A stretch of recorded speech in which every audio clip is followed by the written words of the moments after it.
నీ సేవలో ఎదురైనా ఎన్నో సమస్యలలో నా బలమును చూచుకుని నిరాశ చెందితిని.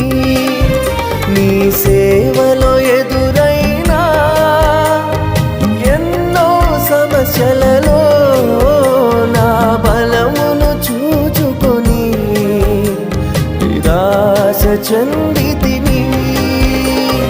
భారమైన ఈ సేవను ఇక చేయలేనని అనుకొనగా, భారమైన ఈ సేవను ఇక చేయలేనని అనుకొనగా, ప్రధాన యాజకుడా యేసు నీ అనుభవాలతో బలపరచుతివి. ప్రధాన యాజకుడా యేసు